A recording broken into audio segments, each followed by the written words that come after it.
Hello and welcome to Ask the Icon, a live web series, first of its kind in India, designed exclusively for working professionals. I'm Kaushik Majumder, author and workplace challenge consultant, and the host of the show. Needless to say that the impact of the pandemic all over the world has pushed us into a situation, into a time which is unprecedented. Uncertainties and frustrations all around. And if you are a working professional, then you must be a worried person today. I'm sure you have a lot of questions with very little clarity. You're looking for specific solutions to your specific question. And that's exactly what we intend to achieve on every episode of Ask the Icon. The idea behind Ask the Icon is to make a difference in the lives of working professionals by helping them with specific solutions to their challenges. And specific solution calls for specialized knowledge, skill, and experience. So on every episode of Ask the Icon, a guest icon, one of the stalwarts from the corporate world, joins us live on Facebook and addresses your specific questions that you post on my social networking accounts. Now, these questions are specific to the challenges or concerns that you, the working professionals, face at your workplace. So without further delay, we are already got late due to technical reasons. We are sorry about that.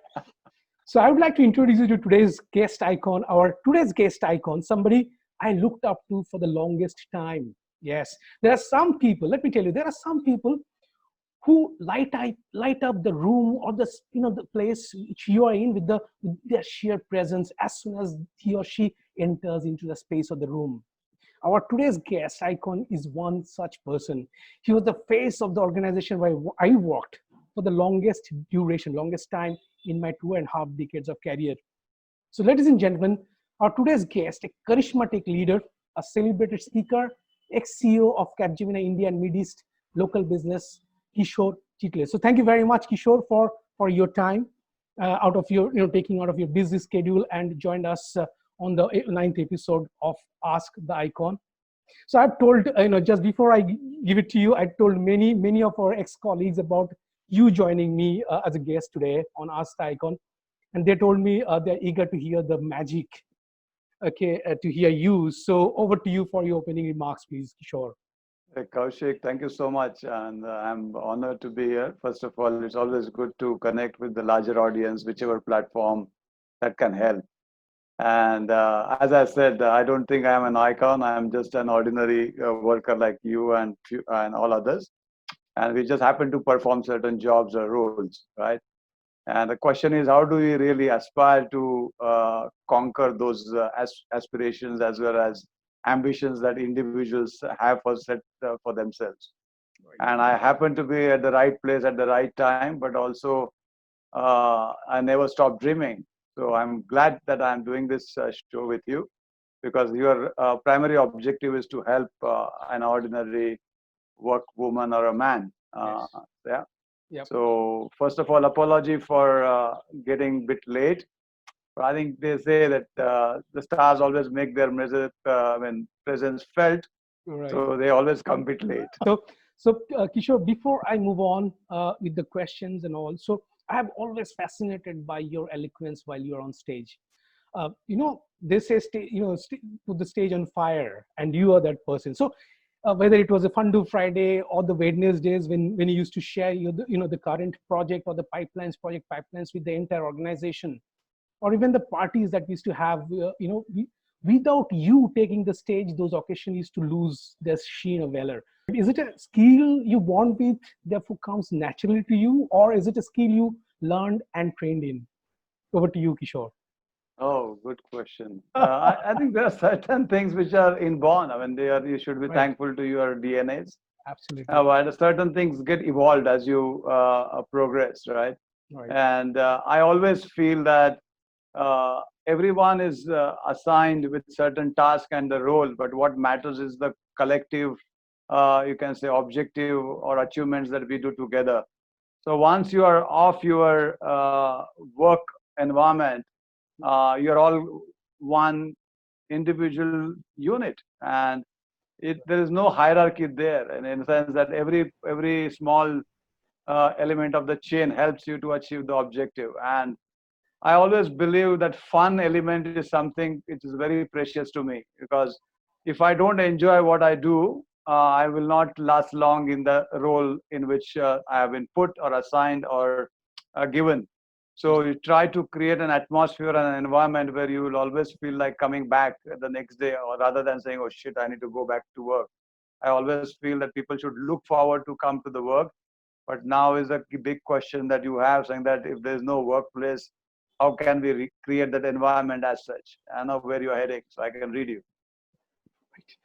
So thank you very much, Kishore. So on Ask the Icon on this platform, I would ask you questions that are posted by the viewers who are primarily working professionals. They have posted these questions on my social networking accounts. So do I have your permission to proceed with the questions? Yeah, absolutely. And we are doing this for them. I think it's Yeah, not only chat between us, we can always chat, but it's always for the audience. thank you very much. So Kishore, the first question is asked by Ratish Singh, and the question he has asked is uh, very interesting. I joined, his question is, I joined as a fresher in a tier one organization last year. After a few months in the leadership of the team realized that they deployed more resources in the project than they needed. Many of us were put on bench and now we are asked to resign. What would you suggest me the best to do, how to deal the best way, the situation the best way?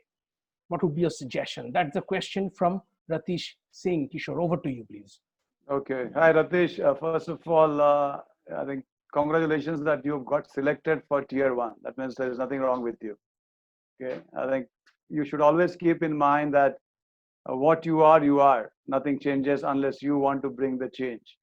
And it's unfortunate that the situation in which you are it's very likely that a lot of people would be in that situation. And if I was in that situation, I don't give up so easily. And the challenging times that are coming for the industries are not unique, as Kaushik mentioned in his introductory note, that the pandemic effects are cascading in various directions. And a lot of organizations, not only in IT, but overall industry as such, are rethinking about the market situations, the customers' choices, and they're going to restructure the entire game plan. So don't a small failure in your,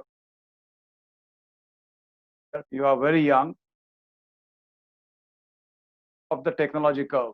In a sense, if you have done an engineering and then been picked up in IT industry, I always used to feel very sad when I used to see engineers coming and joining IT for coding, to be very honest.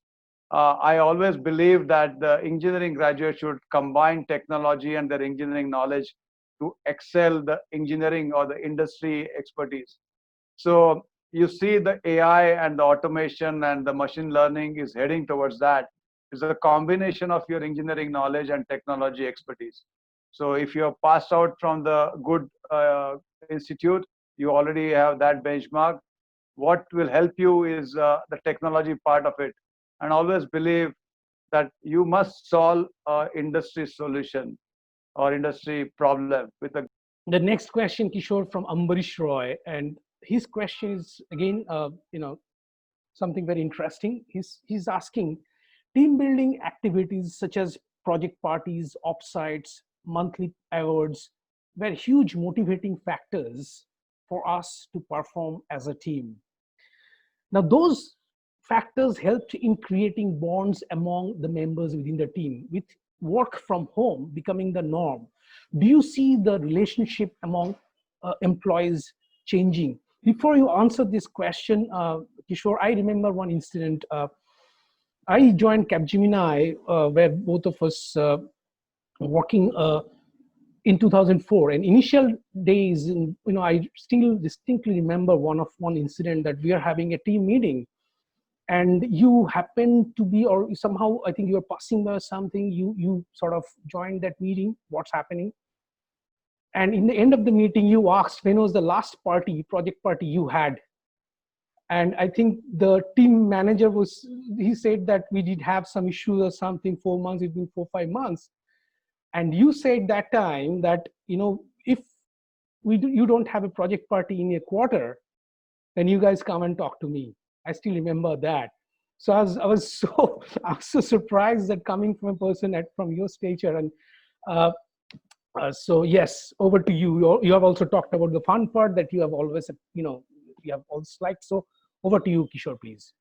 No, yeah, it is important that we create an environment which is conducive to produce a brilliant output. I always believe in that because that would help uh, team objective becoming slightly easier, right?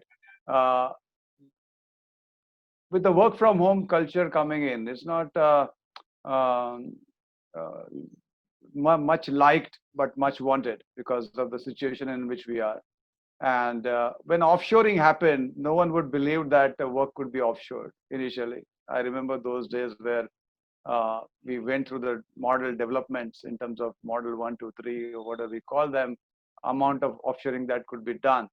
Now, with the pandemic hitting us, work from home has become a possibility that can happen, right? I think that would help understand that the culture aspect of it, how we can avoid in terms of creating negativity in the game. Okay, now it's up to us. How do we really make sure that people remain cohesive unit despite of you can say different locations? Like when onshore offshore happened, still the project team behaved like one team, onshore as well as offshore. Now we are heading for work from, so we are adding layers of shores. And Capgemini in the olden days we used to call it right shore. I think if you remember that. So right shore has really become a right shore for a lot of people now, and it is it's fun. But at the same time, I think the models will change. In a sense, people will reinvent the opportunities or the style in which the team delivers. So I don't see the fun element going away. Uh, while you work from home, there would be opportunities that you should find to celebrate small successes. Like I'll give an example. When you have created virtual groups on WhatsApp, and when you get a message on the WhatsApp group saying that congratulations did this, the people or the youngsters are tuned to seeing that as a way of life. You need not come every time together to share a drink or whatever it is, but you feel nice. Morning, oh, someone wished me. I think these small pleasures are going to be a very important factor in this tough period, I see, because this is not a normal situation. A lot of people are going through mental stress. Right. On top of that, this disconnected environment of working from different locations is going to put a lot of pressure. So the organizations and individuals, because individuals make organizations don't get created on their own. Right.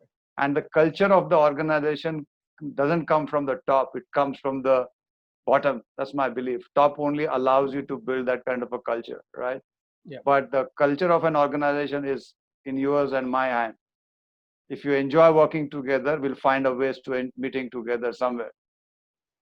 Sometimes virtually, sometimes physically, sometimes distantly. So again, it's a very important factor that team behaves like a team, right, and it's not going to change. But the medium may change, the frequencies may change, but it's in our own hands. Yeah, I hope I answered that question. Yes, yes, yes. Good solution. So you need to buckle up and say, what more I need to acquire so that why was I in the list that should get eliminated from the project? Why I was not in a must-have list? So you ask that question to yourself, you will find an answer. I'm sure you'll find an answer. So the next question from Samir Uzgaonkar. His question is a bit long, but I'll go through. So when we started our journey in 90s, we started with the dream of doing high quality work in IT. But my experience is not many Indian IT organizations do quality technical work. And even those organizations who do, very few employees actually get hands-on experience in advanced areas there. Mostly work on service or maintenance related work. So do you think that's one of the reasons many in IT, especially the talented ones, stop enjoying their work after 10 to 15 years in the industry? Over to you, Kishor, please. Yeah, it's a very important and valid question. Yeah. And I also used to wonder, uh, while we are so proud of doing billions of dollars of export of IT services, what are we really doing? I mean, are we really doing the top class strategic work, or we are just doing a mundane job and earning few dollars? It seemed to me that the latter was true for few years, few decades, and slowly the ownership of the niche or the cream work started also appearing on the Indian shores. The India was not looked upon as a capacity of a technology experts that we produce every year, but also an organizational ability or capabilities that we can import onshore. In a sense, if you see the top leadership that most of the IT companies we can look at, and you'll see many Indian names. And that doesn't mean that work of that caliber will come to India unless India proves the ability to perform that. And it brings me to a very interesting thought process. I always believed that we should think about customers. We don't think about customers. We think about ourselves and our technology expertise. And most of the technical folks that I have interacted, unfortunately, that's what my belief is, and it is founded by my experiences. They are very introvert. They are very happy with what they believe that they have acquired as a technology knowledge, and they never look outside to solve customer problems proactively. Now, you want to do a smart work, you need to understand the business aspect of the customer first. Just by saying that I am qualified from IIM or whichever top class institute or technology institute that we have, doesn't qualify you to perform that kind of work. And if you say I spent 10, 15 years in the industry and I am not enjoying, the fault lies with you more than the company or the customers, because you are not taking the extra initiative to think about customer side. And I always believe that the consulting guys should know technology. The consulting seems to be the buzzword that people created to solve business issues. But in a digital transformation, if they don't respect technology, only consulting will not work. Similarly, if the technology guys doesn't understand business, the technology will not work. So if you want to do a high-end work, to put it simply, ask yourself a question. How many of you read a customer's balance sheet or a P&L? Okay. You'll find the answer. Yeah. Yep. But would say not the top level management, top management, but even would a mid-level manager, or a first-time manager, the line managers, would they have the access to these informations? I mean, unless those are there on the web, I mean, online. See, I gave an example as a P&L or a balance Right, sheet. right, okay. Let's keep that Basically, aside. That's one way of saying that no business. Okay. Okay. Mid-manager level is trying to solve. Of course. If he's doing a application maintenance job and he's a team of 30 guys, right? Right. Let's take a practical example. Right. Okay. And you want to do a very smart work for the customer. You are feeling bored that I'm solving all the tickets every day. It's not working out, man. Right. The question I will ask is, have you analyzed the tickets? Right. Have you proactively suggested a system change to the customer through onshore or to access to the customer? Absolutely. Once they realize that you are thinking their business problem, they will come to you. Rather via coming from the onshore, they'll come to you direct. And if you want to do a smart work, access to the customer through your work is most easiest way. No shortcuts in life. True. So it's basically understanding the customer and their business, and then being proactive to give them suggestions, not just following them, what they're saying. Yeah, sometimes they're wrong. Right. And you have to stand up and say, boss, you are wrong. My knowledge tells me this is the way it is. And if it is proven that that is the way it is, you are the star. Customer would rather appreciate this kind of approach. True. And initially, customer might be having their doubts because they know their system better, they know their product better. But If I know better than them, then nothing like it, and can suggest something. And always solve the business issue. Don't solve the Absolutely. technology issue. Technology is only enabling factor. Keep that in mind. Technology is not Absolutely. the driver of a business. Absolutely. So the fourth question is from Nilesh Damle, and the question is about work from home. Mark Hmm. Zuckerberg said that he expects 50%. It's Nilesh question. Mark Zuckerberg said that he expects 50% of the Facebook employees to work from home over the next 5 to 10 years. The question is, do you think employees working from home on permanent basis would produce same output as they do from office? You said Nilesh, right?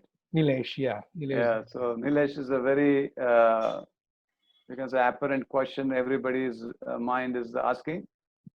This, believe you me, this is a challenge for employer and employee. And I see a scenario developing very quickly that why work from home? It can be work from anywhere. You will be on a beach enjoying your job, but as long as you deliver what is expected to deliver from anywhere, you're fine. And the next question you will ask is, why do I need employees? And if I'm an employee, I'll ask a question, why do I need an employer? If my talent is abundant, if my ability to solve the problem is excellent, there would be a scenario that can emerge that capacities will be available on the platform, and use that as a service and market yourself. So it's going to be a different changes of wind that I say, and they are very hard hitting winds of change that are coming in. And if you don't buckle up yourself, and if you start thinking about Mark Zuckerberg and this and that, is all crap, man. This is a demand from the customer. Customers are going to push the new models. And why customers pushing the new model? Because they are going to get pushed from their consumers. The whole world is going to change post COVID. It's not going to be the same world that we used to live in. Take that as a, you can say, the future direction.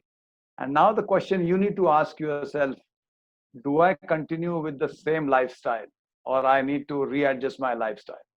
Because Kaushik, your whole ambition is to help with the workmen around us. So I thought it's a good opportunity to talk about this question, but also ask yourself a question saying that, how do I readjust to the new way of living life?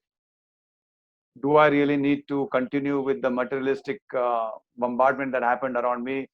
And today I am living with one T-shirt and maybe an ordinary trouser or a short, and I don't need a fancy suit to perform my job. So changes are bound to happen. But as a human being, we are not going to get stuck with this situation, right? So working from anywhere is going to be the norm. Cyber security will be the key fundamental questions that people will ask. Data security will be another question that you need to answer. At the same time, employer-employee relationship is going to go through a turmoil, because very, you can push to the walls on IT sector, because the pressures are going to come and they will start cutting costs. I hope they cut the cost at the right side and don't come to the labor cost first, because there's enough. You can talk about it. So to answer to your question is very tough situations lined up ahead of all of us. But I always believe when the situations are tough, stars are born, and I see opportunities are opening for Indians like crazy. Make in India is going to be the landmark deal for next 5 to 10 years. Okay. Because our neighbor is not behaving the right way. Opportunity for India, and IT is not the only sector for you guys to focus on, because IT is everywhere. In a digital norm, IT is going to be everywhere. Anything I do in my business is digital, and there is a technology. So don't restrict yourself of thinking that, oh, what's going to happen to me? Work from home is the model. I'm going to lose my job. No, I think you are in a better position to perform your job from anywhere in the world. Right. So you said that the employee-employers relationship is going to go into a turmoil, right? It's uncertain times right now. So there would be challenges on both sides, and Right. I hope there's a maturity that exists in on the both sides Yeah, to adjust to the new way of living life. that was the question. I mean, I was going to ask you is that you pushed about also about looking from an entrepreneurial perspective that whether you can provide the service using the technology from the beach rather than being a part of an organization and working as an employee. Correct me if I'm wrong, Kishor. Do you see are we Indians are matured enough to walk that path which you were saying I in think few in terms? are, and a few are, and they are created OIOs of the world. Absolutely. I'm talking about the average Indians. Because if you look at the situation, of course, in IT, we have been working from home, for decades. I think 20 years back also we have had that opportunity and the facilities and amenities available. But other sectors are not there even now. So how do you see that? I mean, from India's, are we as a country or from the industry perspective, if you keep the IT part alive, do you see we are matured as a nation to have this uh, new way of working to take in our stride? Yeah, I think Like that. Indians by you can say culture, we are very adaptable community in a sense, nothing negative about it. Someone mentioned something very nice to me. He said when the storm comes, the trees which are very strong and stubborn, Right. the chances are they'll fall off, All of, yeah. and the tree which are adaptable and flexible, they will survive the storm. So I believe that traditions, our values, our ethos, our cultures allow us to weather the storm by providing the flexibility. So while there could be challenges on employer and employee side, both the sides I'm sure will be able to manage the storm. And it's not going to be an easy situation for any sector for that matter. Because as I said, the world norm is going to change. And I see a big opportunity for India and Right. Indians because we are going to be the growth economy. Whether someone brings us down on the Moody's and this and the world, I don't believe in that. I see what I can see in front of me as an opportunity. Right. So there is enough work to be here done here, and work from home. I mean, what is work from home? Your ability to perform transactions anywhere of a location, right? Now, for that, the industry in which you are going to work has to have the digital transformation roadmap drawn up, executed. It should be in a situation where you can click a button and start a production house. Now, you will still need a physical element of maintenance work, but you might not need the workforce. Right. Now, that is also I have very strong views about AI automation Mhm. usage, and Mhm. unless they are statutory norms, we are going to be in trouble. Is my view. Okay. Yes. That is also going on working from home. Yes. Yeah. So the AI part is, yeah, absolutely, I'm aligned with.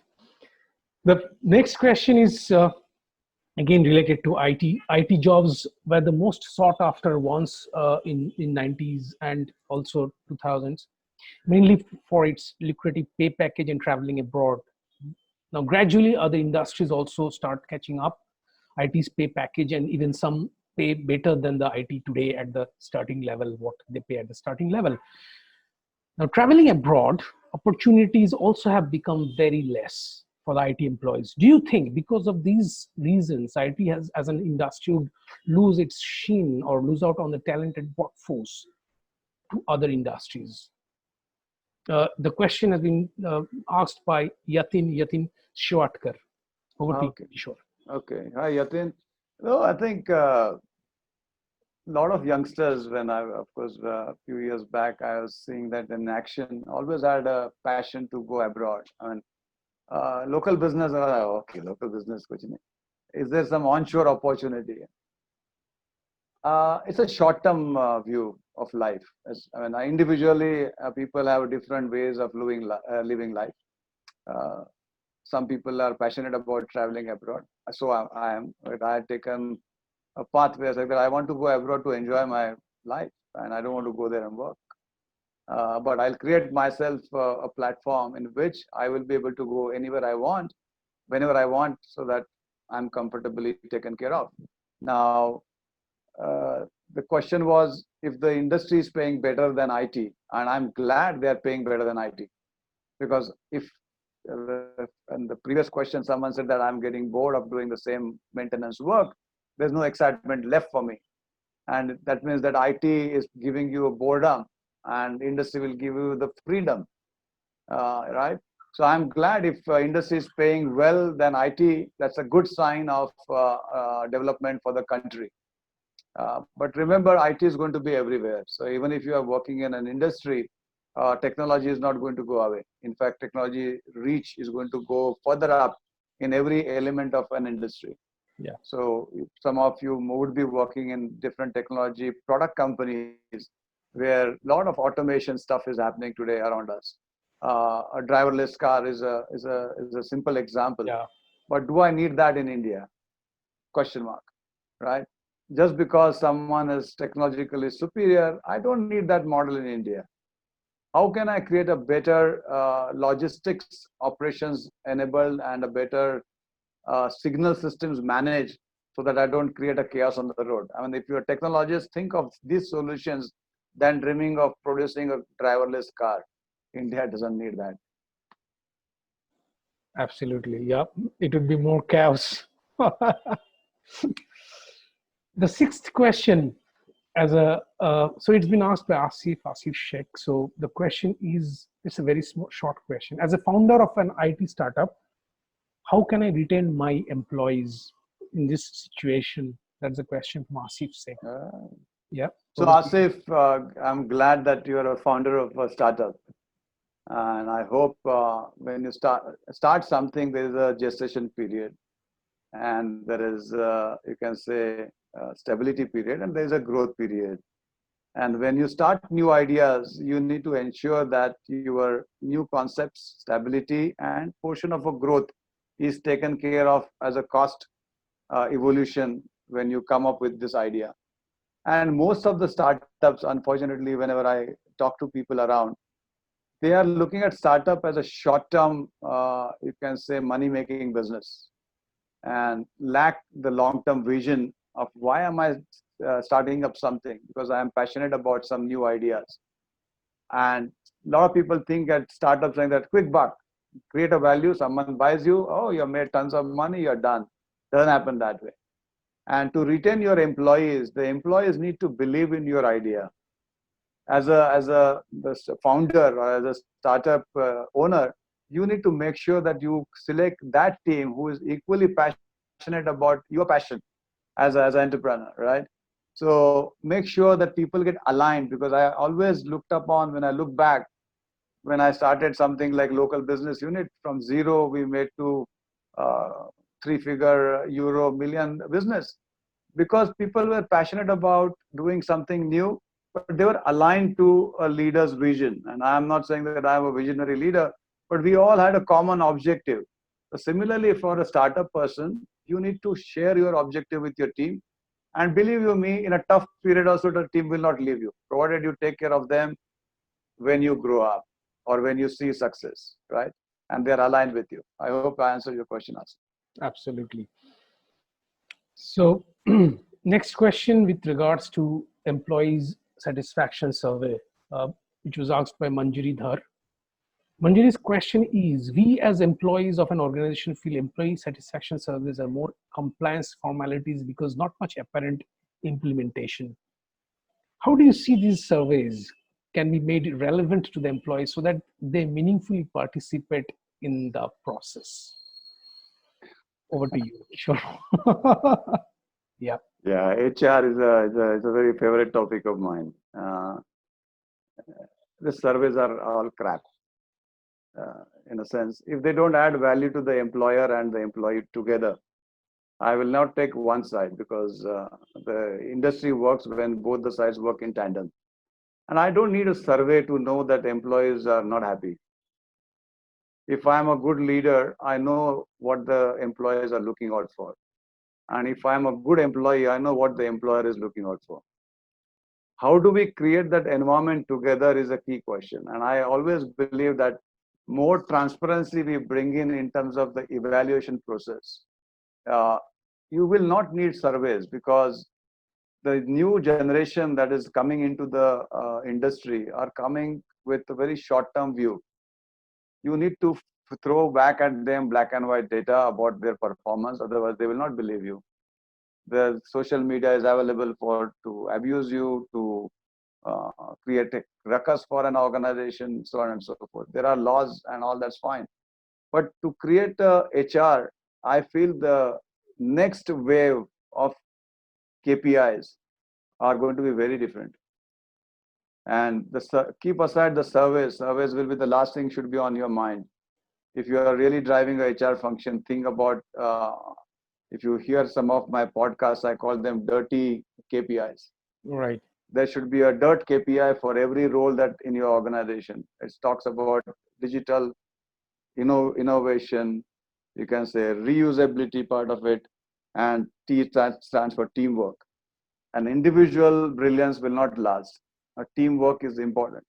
So surveys give you indication, but if you are a smart organization, I don't believe in surveys. I would rather believe in creating a top class KPI system, Right. because KPIs drive behaviors. If the KPIs are good, you are assured of great success. And remember, everybody cannot be in top 5% rating 1, rating 2 zone. There is large rating 3. Make sure that you're not in rating 4 and 5 of the game. And more transparent the organization is to you, you know your areas of improvement proactively. You don't need surveys to tell me why the employees are unhappy. Right. Sorry, maybe this is my one-sided view, but that's the way it works for me. Right. The next question is from Nishit Kamdar. Nishit's asking, as an industry expert, how do you see job market evolves in India, especially in IT? Earlier, with AI, artificial intelligence, and automation, and now with COVID situation, do you see groundbreaking changes happening? Any particular area where demand will go up in coming days in relation to IT? Over to you, Kishor, please. Yeah, I think yes. My view is the the types of jobs are going to change. Uh, AI and automation, always people fear that, oh, I'm going to lose my job. Oh, something robots are going to do my job. Don't happen. I mean, there would be when the labor force is in abundance in India, the usage of AI will be restricted, is my view. But creating smart AI and automation is in technology space where you need to focus on, upgrade your skills and make it happen. Similarly, COVID situation, nothing to worry for the normal technology guys, because smarter ways of working will happen. The key question to you is, where do you see an opportunity coming up? The digital revolution is not done.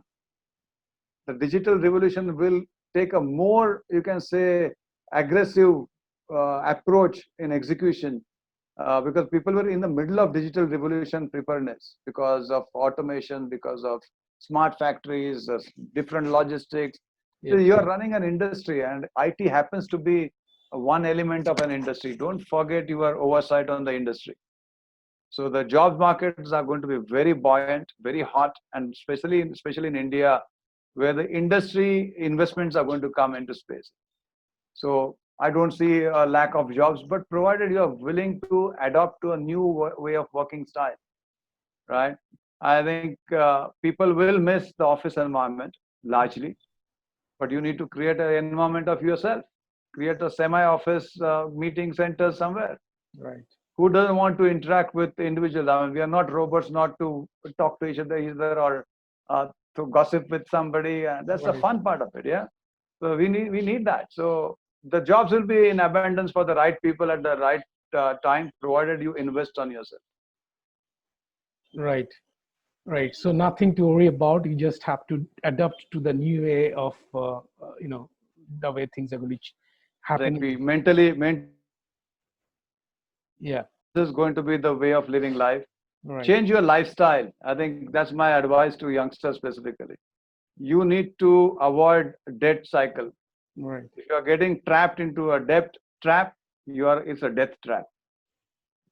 Don't get into that, because you need to adapt to a new lifestyle and come out of a very different mindset to challenge this and achieve a goal. As I said, you can be on a beach, but still you're working. So this luxury we never had.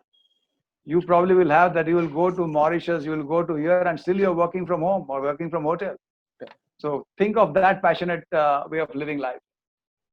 Right. So the next question, Kishore, to you is asked by Sebastian G. His question is: disruption is a new buzzword. What is your opinion about disruption? Why do you think people talk so much about disruption now? Was it not happening earlier, or is it old wine in new bottle? Your views, please. Over to you, Kishore. It's not only about disruption that is getting visibility. I think in general, the availability of our data and information, thanks to the social media onslaught, has become very evident and open and in abundance. But at the same time, disruptive models are here to stay. And take simple examples like I've seen some of the advertisement. The new company who is supplying milk has come in to say, "I'll give you 15 days milk free, provided you download my app and start using my app for your milk supplies." Now, this is a disruptive way of entering a new market, right? That threatened perhaps the brick and mortar guys who are coming every day early morning. The question is this a sustainable model? Is there a margin that allows you to give 15 days milk free? For a consumer, it's a Diwali or a Christmas or Eid. And was apna to 15 din ka doodh aa gaya. But disruptions are the game changers. Like, who would have thought that Uber and Ola can do home delivery of food, right? So disruptive models are the way of life, provided they make business sense. And again, I put a strong, bold line in it. A disruption as a gimmick of a funding company's money being splurged is not a disruption for me. It's a spike and it's gone. Okay. How many startups are you seeing ending their life? They create a disruption and they end natural death. When you create a disruption, it should be it should last long for the industry, and you should become the leader of that disruption in that industry. True. So it's part of the game, and I like the disruption. That's the way it should be. But Otherwise, the lethargy comes into the system. Lethargy means extra fat. Extra fat means extra cost, and then inefficiencies. But was it not there in your early days? It existed in some form or the shape. Exactly. But what is happening with the technology enablement of a lot of stuff? Okay. New ideas are coming up like crazy. Right. And some people get excited about new ideas and create some disruption. Again, if it is not sustainable disruption, it's not worth it. Right. It's about the technology part of it that makes It's a hype cycle. Remember, all technology companies survive because of the hype cycle. Right. Yeah. If they don't create a hype cycle, who will buy technology? Absolutely. And if they don't buy technology, who will remain in IT job? And if I don't remain in IT job, what am I doing here? Right. So the next is the 10th question, which is from Atanu Das. Atanu is asking, 90% of startups shut their shops in first 2 years. I started my own consultancy, but with COVID, things have gone from bad to worse. I'm unsure about my future. Now, what would be your suggestion? Should I go back to my job, or do you think there could be a turnaround in Indian markets where I should wait and watch? I think I've already answered, but if you want to add anything on this. Yeah, I was coming to that. I probably covered that. Took that question and somebody. No, but Atanu, one thing is that you should keep in mind. I'm passionate about startup because I'm seeing few startups that I'm mentoring. I'm also investing in a social startup, so I understand where you are coming from. Don't lose your focus on your customer, because you start something, and if you have already backed some customers, and if you are delivered value what the customer expects, or if you exceeded the value that they asked you to deliver, then you are in a safe zone in terms of sustainability. Now, how many funding guys that you lined up, I don't know about that, but your ability to sustain the cost impact for a small gestation period is critical right now. And those who have got deep pockets of funding may survive. Those who don't have funding but have belief in themselves, change your lifestyle. Very few people in this industry have courage to do something on their own. And if you have taken that path, it's a tough path, but if it gives you satisfaction and at the end of the day, the peace of your mind when you come back home, I would rather do this than get back into the rat race in terms of achieving endless targets. So if if the clock can be turned back, would you be joining? Would you be working in Capgemini? Yeah, for sure. Okay. Because I think there are very few organizations I've seen. There are many, in fact. No, I'm saying that, from entrepreneur perspective, which you have just mentioned. As long as your entrepreneurship as a quality is encouraged in an organization. Yes. Right. It's not like that when you work for an organization, organizations don't allow you to grow as an individual entrepreneur. Right. The leaders of every units are enterprising people themselves. Right. And as long as they're allowed to work in the environment, some people don't like to do something on their own. They're like, why should I take my risk? I'll do the same job for somebody else's money. Absolutely. The next question is from Rishi Patel, and Rishi is asking, I'm working with a reputed IT organization. So today all the questions are IT related, considering I'm tagged as an IT guy. Okay. So with a reputed IT organization, recently 50% pay cut is announced for us. Now, if I take outside small assignments like digital marketing and copywriting alongside my job without affecting it, would that be advisable? Over to you, Kishor, please. I think first of all, ethics plays a very important role in the game. And as I said, the employer-employee relationship is going to undergo a change in the new scenario. More employers try to hold employees back in their ability to excel. I think they are going to lose them. Because with the new way of living life and leading life, right shore is everywhere. So if your talent is not paid by X company or paid enough by X company, and if you're going to go beyond 9 hours of the normal job that you will perform, why should someone stop you? If they are wanting to stop you, then they should pay you what you deserve. Right? So I personally believe in giving that freedom to an employee as long as they don't lose the objective of their primary job. Right. To deliver. It's a very tricky situation, and there will be a lot of you can say chaos. But in principle, I agree with the thought process that if I can't pay you, but you still deliver what I want, I don't care what you do after 9 hours. Exactly. As long as it is ethical and legally allowed. Yeah, and there is no conflict of interest.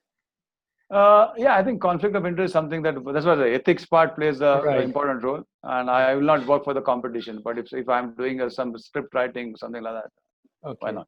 Absolutely. The last question for today's, to you, Kishor. As a leader of a team of 20, I can see working from home has drastically reduced team's productivity. Now the team is delivering half of what they were delivering from office before the pandemic, and that increased the pressure as a leader on me to bridge the gap or to take the blame from the customer due to under delivery. Now work from home has limited my reach to my team members at an emotional or motivational level. So Anish Bakchi is asking the question. Anish is asking that please advise, how can I get my team delivered to the expected level? Over to you, Kishor, please. Yeah, Anish, it's a tricky situation, and I can sympathize with you.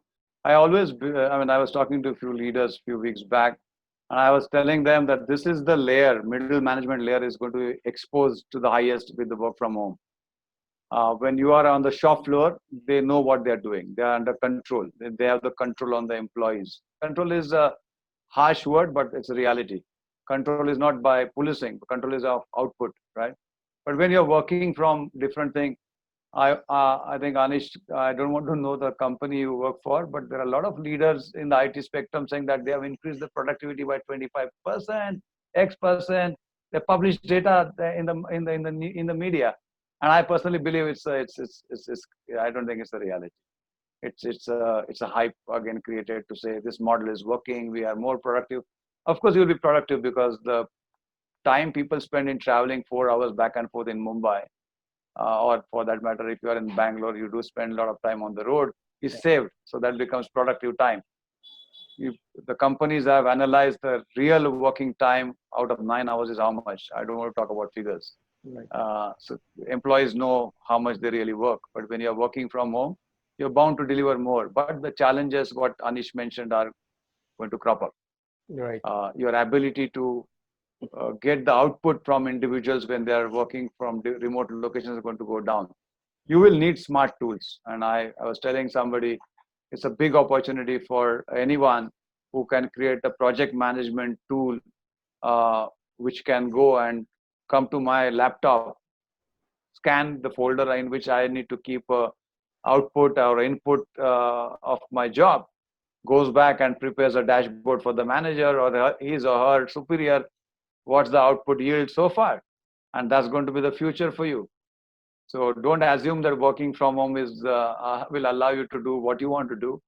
It may allow you to do what you want to do, but then you will not be doing the job for that company.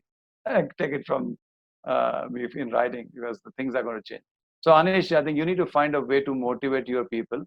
As I said, that you need to, if they're in the same city, find a way to get together once in a month or once in 2 months in person. That allows that bonding to happen. And if you are in Bangalore, I've seen Bangalore as a different culture. They meet every Friday. Most of the teams, they get together, not sponsored by the company. Don't take it. They do it as a lifestyle, which is good. So you can't ask everything to come from companies. Sometimes you need to do because that will give you a kick. So Anish, I'm sure you'll find a way out. But develop something which is technology enabled. Is my advice. Absolutely. Uh, so thank you very much. That was the last question, Kishore, to you for tonight. So the viewers, I'm sure Kishore's answers have given you clarity, provided solutions to your challenges, cleared all your doubts. Those of you who have missed today's episode from the beginning can watch today's episodes and all the other episodes of Ask the Icon on YouTube, on my YouTube channel, Kaushik Majumder, The Process Pro. Now, viewers, you know the drill. Please go ahead, hit the like and share buttons. And for regular updates, please subscribe to my YouTube channel. And don't forget to press the bell icon for any comments or suggestions. And of course, if you have any questions to any of the icons that you want to ask them, please use the comment section. Now, the time for surprise gift for the standout question of the week. So, Kishore, I need a favor from you. Would you please tell us, the viewers, and also me, one question that you found either most innovative question or relevant in today's emerging situation, or interesting? One question that you thought was a standout one.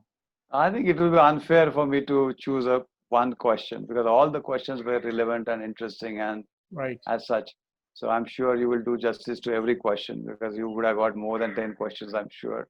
Yes. You picked up 10, 11 questions. Yeah. But I still feel the one thing that keeps ringing bell in my mind is about the new ways of the manager level people's wants, the last question.